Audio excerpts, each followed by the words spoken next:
Let me introduce the moderator of this next panel group, Joanne Tompkins.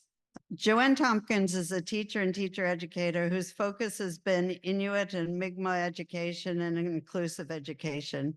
She was a member of the Faculty of Education at St. FX for 25 years, retiring in 2022. She is a lay member of the Martha Justice Ministry in Antigonish with specific interests in reconciliation and basic income. She volunteers with the Kairos blanket activity supporting education on truth and reconciliation. We are grateful to have Joanne and her colleagues here to help us all become more effective advocates. This is going to be a focus on you and what you can do. Okay. So please feel free to continue to get food as you need it. Apologies, but we're going to be talking while you do that. Okay, Joanne, please, please come over here. And Joanne is going to be introducing the other people who are sitting now in front of you. Becca Green LaPierre, who scooted in at the end. Laurel Huget. Olivia Pattison, Marie Burge, and Sister, oh my God, Marion Sheridan, Sister Marion Sheridan, one of my favorite people in the whole world, even if my brain isn't working right now. Okay, so. Yeah, go ahead. You're good. Okay, thanks, Mandy, and thanks for the little break. It's always better once people have had a little bit of food and a little bit of movement. So thanks for being so quick at getting back. And Mandy, you could be forgiven if you forgot a name, given all that's on your agenda this week. So we're going to talk about an interesting partnership collaboration that's developed in what we call big advocacy in the Atlantic provinces.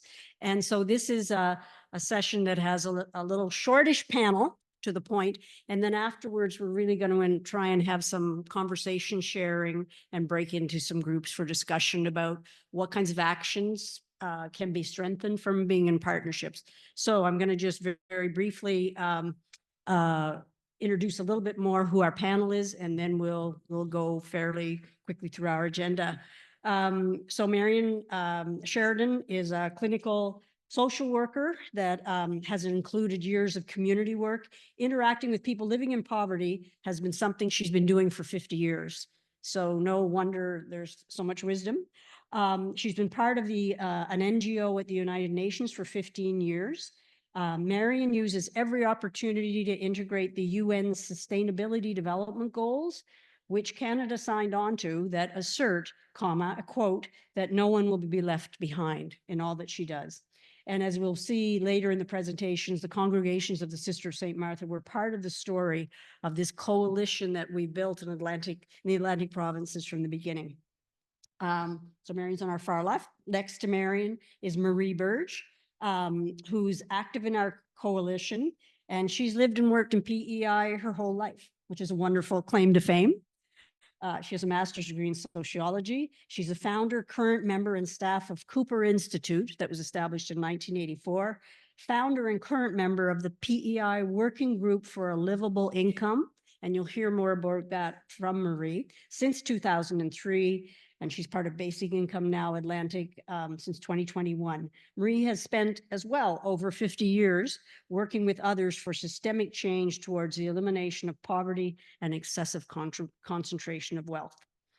And at the far end of the table, over here, we have Laurel Huget, who is originally from BC, but she says she visited the East Coast for school and accidentally fell in love. Now, I don't think you accidentally fall in love. I think you really, you managed to fall in love and stay in love, and you become a Newfoundlander.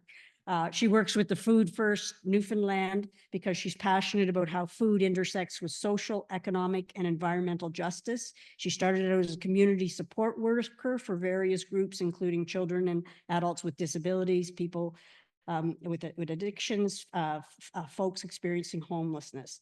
She's currently an organizer with the Tent City for Change protest movement and director of communications for Social Justice Cooperative Newfoundland. So Laura comes with us, and next door in the middle is Olivia Pattison, who is a health promoter in the Annapolis Valley and formerly Community Health Board coordinator. She supports equitable income policy advocacy and other aspects of healthy communities. Working alongside Olivia in the very same office in the Annapolis Valley is Becca Green LaPlante, who is a dietitian who is living in the Annapolis Valley and works with local food councils and is part of advocacy work around food security. So what's interesting about the coalition is that not only do we come from various from various provinces, but people are bringing different lenses of either social work or dietitian, education to look at this issue. And I think that only strengthens what we do. So if you could move the slide, please, Natasha. And basically what we want to do is talk about how we came to be a coalition, what that's like to build partnerships and coalitions, and then give just a quick update of something that each province is doing to address basic income. And then we're going to move into these tables around here. We're going to have some key topics that you might be interested in sharing with us, things you are doing. So it's more of a conversation. We're not the experts up here, but we are people working on the same issue. And we'll explain what those topics are, and then we'll have most of the rest of the time we'll be involved at being at the World Cafe tables. Next slide, please. And to begin, we're going to have Sister Marion start us off as to how this coalition came to be.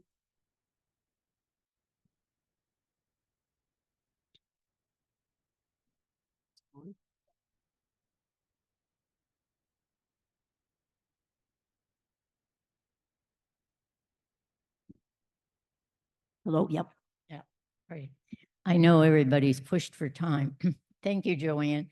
Also want to thank everybody for coming here today. This is a big support, and all those online, and especially to Natasha Pai, who's with us from Tamarack. I was an entertainer, so I do better standing up than sitting down. The Basic Income Now Atlantic Canada Group started with the Sisters of St. Martha, Antigonish, and the Tamarack Institute, planting the seeds to grow a basic income network in Atlantic Canada. The Sisters of St. Martha have been working and collaborating on basic income for well over 20 years. As co-founders of the Antigonish Coalition to End Poverty, formerly the Antigonish Poverty Reduction Coalition, and as members and supporters of other local, provincial, national, and international initiatives, the Marthas have been engaged in building community responses to need. They have also been engaged in advocacy for policy to address the root causes of poverty, and this has included support for a basic income. The Marthas have taken seriously Canada's commitment to the UN Sustainable Development Goals signed by Canada in September 2015, an Agenda 2030 goal that, quote, no one will be left behind. And I encourage you to take that for some reflection for yourself sometime. Do I really believe that?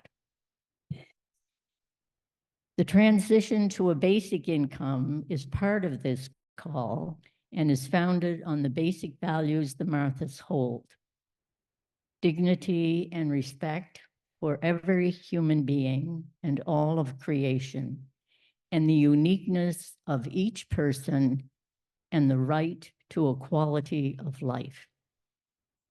Several years ago, the Marthas tapped into the tools and resources on basic income that Tamarack was creating based on the peer leadership from the Hamilton Roundtable, who had been part of the Basic Income Ontario pilots.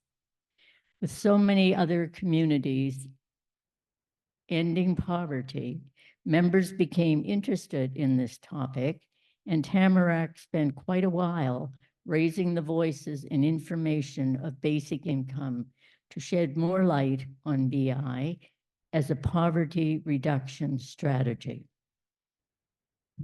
Martha Justice Ministry was using a similar type of approach to addressing poverty that is both local and comprehensive.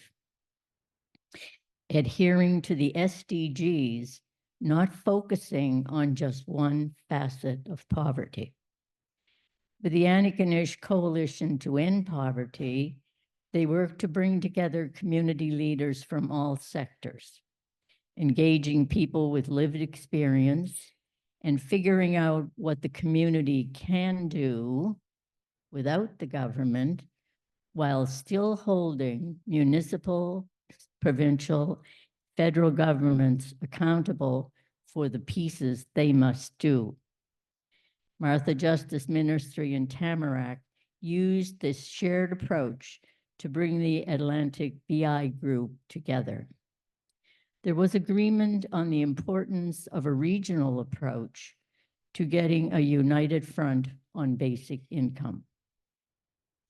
A small core group started off forming the agenda basing on what the advocates in the region knew about basic income and what information would be helpful for people.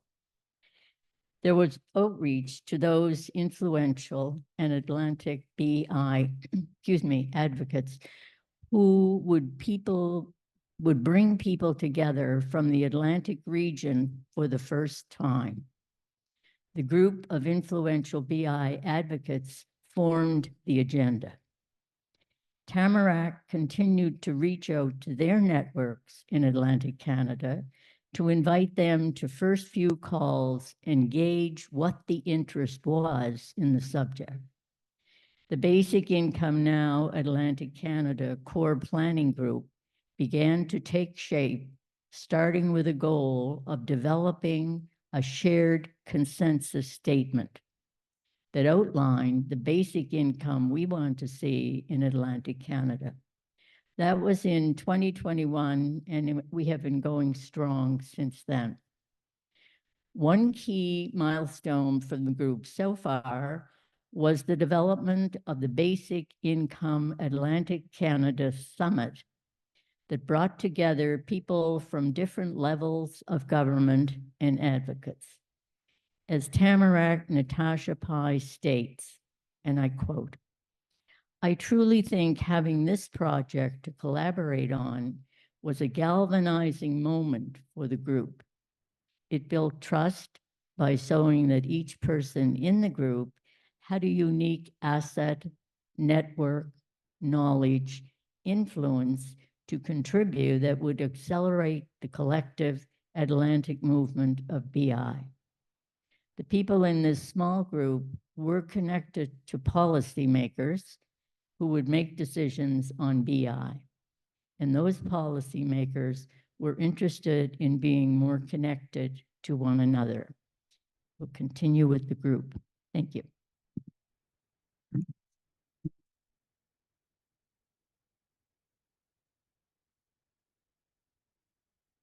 Natasha, who is helping to run the technology today, and Orpa, who was not with us today, but another member of Tamarack who has helped greatly in terms of supporting the work we've done. So the definition of team is together everyone achieves more. And I think what we've been able to do as Atlantic Coalition is far greater than perhaps any province could have done. And so what we've asked each member on the panel is to choose one initiative that recent initiative that they've done in their context, because we're not all doing the same things. We all come from a different context, even though we're 4 Atlantic provinces. Just share one thing that they've done to get a little bit of a flavor of what's going on in each area. So maybe we'll start with Laurel, if you'll tell us your initiative. Sure. Yes, folks, there's some pretty exciting things happening in the province of Newfoundland and Labrador. So way back when, in November 2020, there was a private member's bill in our House of Assembly to examine basic income for the province. And that impressively was passed with all parties in agreement. Fast forward about 2 years, and it wasn't until then that the actual committee to study this basic income was formed. What is it now? 2024, and it's September, and we still don't have their report yet. We've been expecting it for a few months now. They're all done with their research and their learning. But the intel is that it is going to be in the affirmative, that this all-party committee will make the recommendation to further study and implement basic income in Newfoundland and Labrador. And there's some really, yes, exciting. And there was some really important organizing that happened in the meantime, and I'll share a little bit about that very quickly. So we've got a coalition in our province called Basic Income Newfoundland and Labrador. That's anywhere between like 10-ish organizations at any given time. So we put out a policy paper jointly issued to inform this all-party committee. With COVID, there was a big endeavor to transform our healthcare system, and that was really based around the social determinants of health. And so basic income really came into play in the health accord that came out of that process. Plus, we had a little like online summit to bring in decision makers and advocates in the province. So again, we're still waiting. We're thinking it'll come out in the fall, but we also said that back in the spring. But on the last note, we've had some really incredible developments in the meantime. 3 separate targeted basic income programs have come out. One for youth exiting care, another for seniors aged 60 to 64. And recently the province decided to add on an additional $400 on top of the $200 that the federal governments are issuing to folks with disabilities under the Canada Disability Benefit. It's not often that I want to applaud the government, but there's some exciting things happening and organizations doing some wonderful things to get that on the go.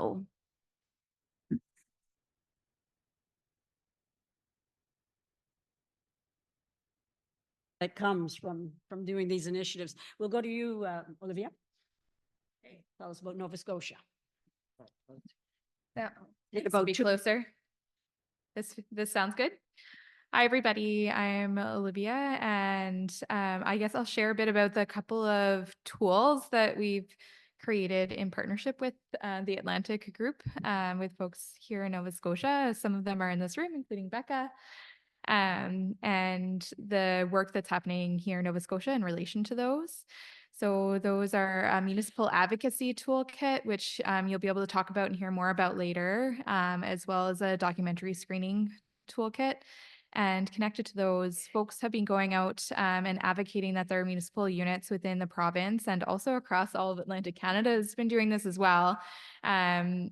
Really speak up in support of basic income and send letters in relation to that. So we've developed a toolkit to support more folks to be able to do that. In Nova Scotia, we have, I think, 16 municipalities. Oh, actually 17 municipalities who have passed resolutions on basic income. And that's really exciting. It represents a really high percentage of the constituents within our province and really sends a really strong message about basic income. And there's lots of different tools to support that we've developed. And then the other piece is bringing community together around basic income through documentary screenings. Some of those have already happened, and there are some that are being planned. We're also going to watch one of those later today, but we've also developed some tools to share with you all that can support you to screen documentaries within your own communities if that's something that you're interested in, to create some more conversation about basic income within your communities. So we can share those with you, but that's kind of some of the things that we've been working on in Nova Scotia amongst many others, but I was told to choose one. So I chose two and combined them. Yeah, you'll get a chance, if you go to those tables, you'll get a chance to see some of those toolkits. And it's one way of taking down the barriers for groups that want to do things, is many of the materials have already been prepared for you, which is wonderful in the toolkits. Marie, over to you now for something from PEI.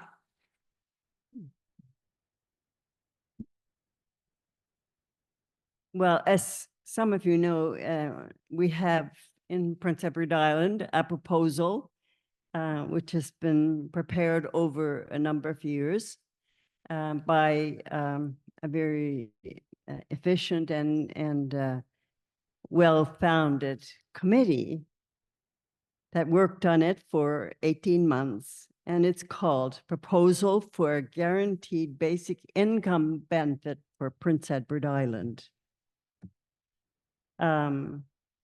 So it was released in November last year, 23, and it was presented to it was presented to the community, it was presented to the government of Canada and the government of Prince Edward Island as a very strong statement and proof, really, that a basic income program could be established in the form of a 5 to 7 year demonstration project in Prince Edward Island. The proposal itself, which had a lot of people from across the country involved in it, economists, politicians, advocates for basic income, a number of people working in the civil service. And it came together, and it is clearly the first and the strongest proposition that has been made yet in Canada for the actual establishment of a basic income program. Yeah. Well, and thank you for that applause, because it goes to a lot of people, and a lot of people across the country who are, like, to the surprise of Prince Edward Island. You know what a tiny little place we are. We have the gift of jurisdiction, however, and we are a full province, but it is really surprising to us as we're surrounded by water in this little, almost into the ocean, to have people all across the country saying, go for it, PEI. And that's what's actually happening right now.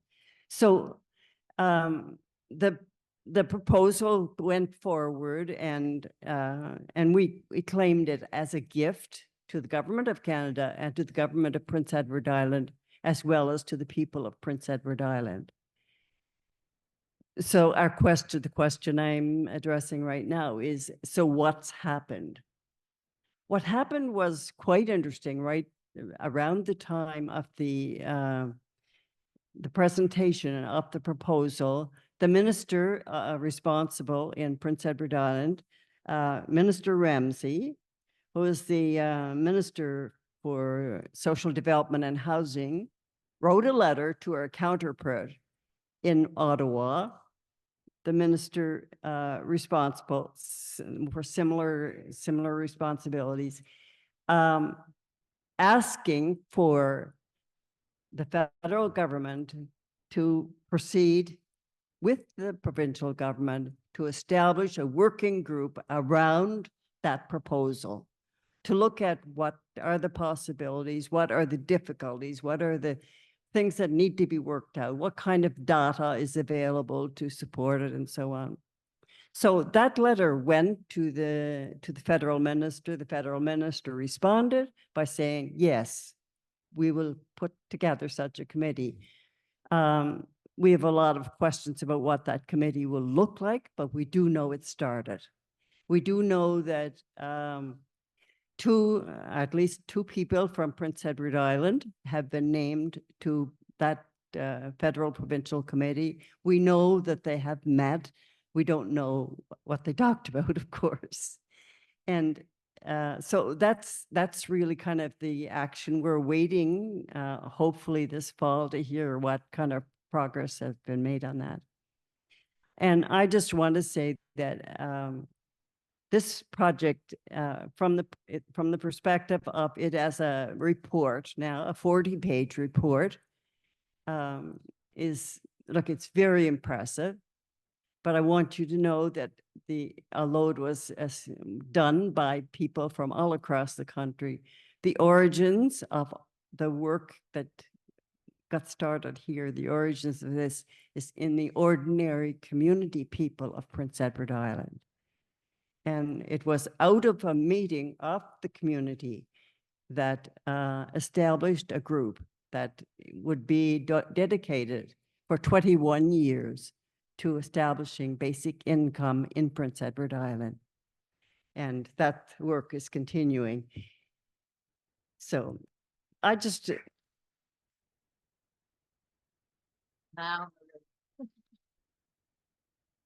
Marie's got a couple of, we're going to just do New Brunswick and then we're going to go back to you, Marie, for okay. your big piece. And you can see every right to be proud of the work that's been done. I have more to say. Over a long term.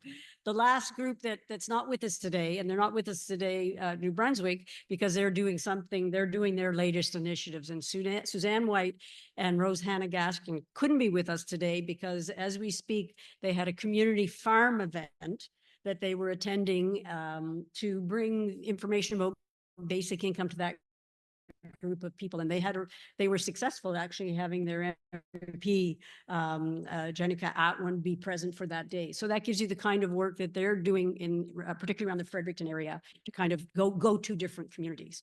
So if you could next slide, Natasha. So you can see that each community, each province is doing its own thing, but then there are real spots in the middles where we can share ideas and resources and do things together. But we wanted to give the mic back to Marie because Marie, like Marion, has just been the real, has such a long view of doing this work. And I think wanted to talk in this slide about kind of the urgency to continue and to keep promoting basic income. So she was going to rally us before we went to the table. So I'll give it back to you, Marie. Thank you. Well, I forgot to say that, it's maybe very mysterious, this, proposal. And I'd like to be able to tell you a whole lot about it right now, but I'm not going to because this afternoon, right very soon, you will have an opportunity to hear from the professionals, and they're two wonderful people, Trish Altas and Barb Borax, who are going to be presenting the contents, what that proposal is and what is being proposed and all of the background. So you're going to have a good big opportunity for that a little later. But I just wanted to make some comments about where we go from here.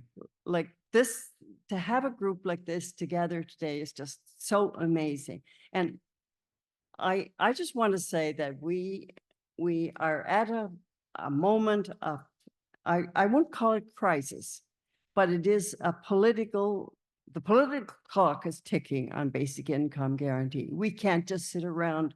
There are things that are happening, like even in the Atlantic area, some really important things are happening, and all across the country. We're at a crucial point, and it is a point at which the people have to decide we're going forward with this. This isn't a time for people to be discouraged or say, oh, well, we don't have much power, or the government isn't moving fast enough. Well, they're not. But that does not stop us. Our work is really essential work. And the group of us in this room, even now, we're not a large number of people, but we have the power to make something really important happen in all of our provinces. We're concerned that the Atlantic would move forward on this. We have the capacity to move forward. We have actually, the data shows that we have 75% of our population would favor basic income. Now that's something that we need to think about. And that's what we're carrying. All of us who are committed to basic income, we're carrying the thrust and the strength of that. So I feel that it's critical. What we do right now is really critical, not just because there might be an election coming. That is important. And there are important things that we have to do in relation to trying to convince people who have political power to put their political power into the hands of people who know what needs to be done to address all of the problems we heard about this morning. Like, we're part of that.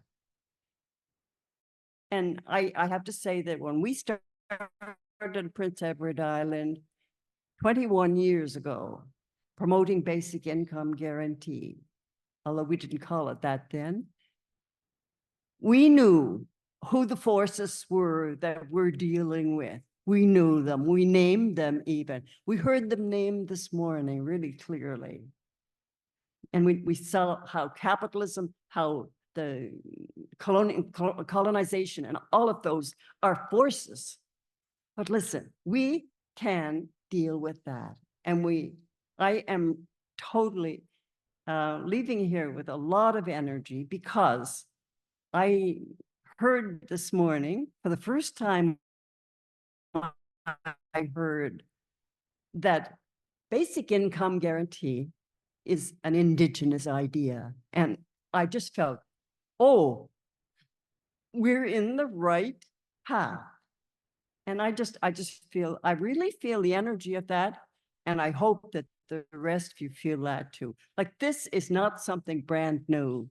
This is something that actually is happening in many communities across the country in different ways. So we already have wide community support. We already have governments that are willing to listen somewhat. We want them to listen more clearly.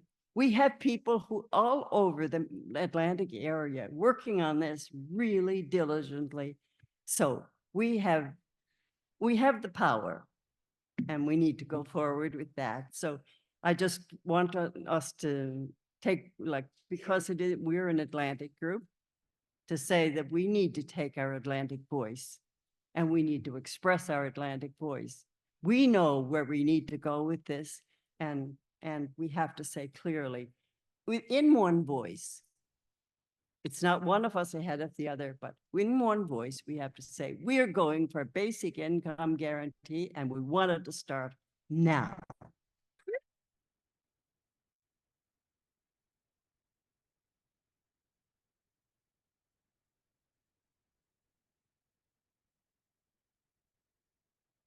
And I have to tell everyone, this is among the first time we've been meeting for 2.5 years. This is one of the first time we've actually met each other in person. All of this we've done through Zoom calls. So it's been able to keep us together and encourage and motivate us just doing it by distance. So that's, and when you hear that kind of inspiration and history coming across, you're motivated.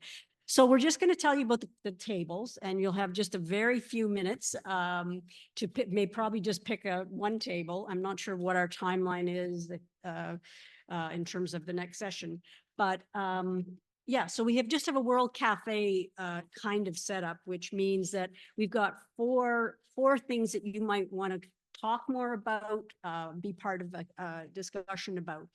So at the far end over here, we have information about the municipal toolkit, which has been a really interesting set of resources that has been used to try and engage municipalities. What does that say? 10 minutes. Okay. All right. Thank you very much. So if you're interested in that, there's going to be Olivia, are you in that? Olivia is going to tell you where those resources are, how we've been using them, but you also can share with us, and we hope you do, ways that you may envision them or have used them. So that's over here in this table back here. Becca's going to be talking about the idea of using films and documentaries as a way to do public education, but then also the materials it can use if you're thinking of doing that, what's been developed and part of the toolkit and maybe resources that you want to share with us over here. At this table here, Laurel and I will be talking about, you may have heard people talking about the consensus statement by Big Atlantic Canada Coalition. And what is the consensus statement? How has it been used? What has it been telling us? What more could we do with it? That's right here. And then over here, we have Marie and Marion are talking about election strategies. We do have an election coming. What are ways that we can kind of think about that? And again, it's really not a presentation as much as a conversation. So we're going to ask you, you have now about 8 minutes to just make your way to a table, and you're just going to stand and talk with the people there. You might want to go to 2 or 3 tables. So we invite you to do that. Okay.